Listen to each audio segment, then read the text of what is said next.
Okay, so kind of going off of some fastball variations, and we want to start with a fastball. I think most people do. They think that the fastball is kind of where other pitches stem from, and what I mean by that is if you throw the fastball and you can master where to throw it, some of the other pitches are spawned from that, and I like that idea.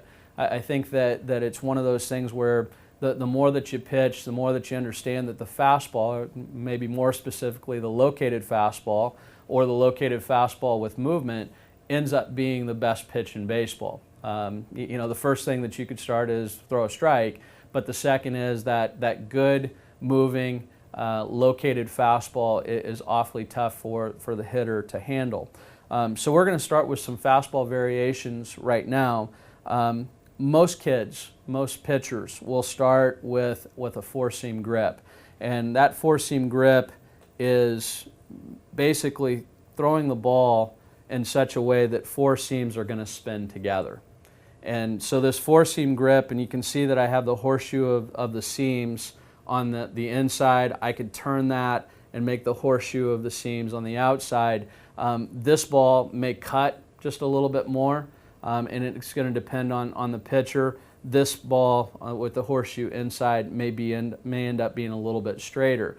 So this is going to be my fastball that I want to maybe execute, locate the very best. It might be a little bit straighter, maybe a little bit harder, which can benefit that way too.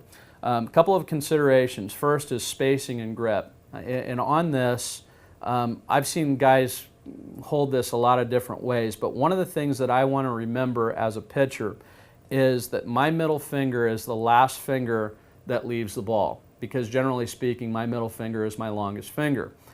With that being said, I want to try to keep my middle finger in the middle of the ball as much as I possibly can. The more that it varies from the side to the inside, the more movement that my ball will have a tendency to have. And if I want to throw a straight fastball and if I want to execute, then I want to make sure that my middle finger is going to bisect the middle of the ball.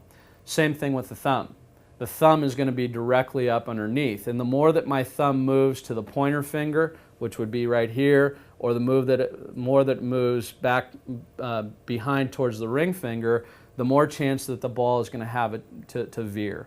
Okay, so that maximal spin, maximal velocity baseball that I throw is the one that I'm going to stay behind with my middle finger and my thumb counteracting one another. Okay, so middle finger in the middle of the ball.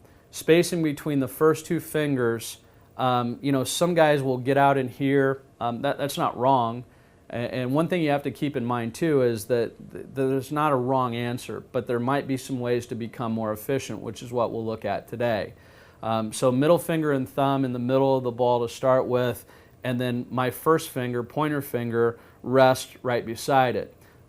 Good rule of thumb is pinky width distance in between these two fingers. Some guys will close it up, some guys will spread it out just a little bit. I like to at least start right here, because again, when the ball's coming off my hand, I want to try to stay behind it as much as I can to spin, for the ball to spin maximally. Okay? Okay, so that would be a four-seam grip. Spacing here, I certainly don't want to choke the ball too much, because the ball is going to come out and it's going to catch. So I want to have good spacing here. If I can put my finger through this kind of palm of meat of my thumb to the ball, that's probably decent spacing. And then from a fingertip standpoint, I want to make sure that the pads of my fingers are on the ball, seams of the ball, instead of the smooth part of the ball. Because again, it's going to come off on the smooth part. If it comes off, that ball may wobble just a little bit, and it's going to change the way that it spins. If it's on the seams, I have a chance for it to kind of have that ripping effect where the seams rip down through off of my fingertips. Again, we want to create as much rotation as we possibly can. So that's a four-seam grip.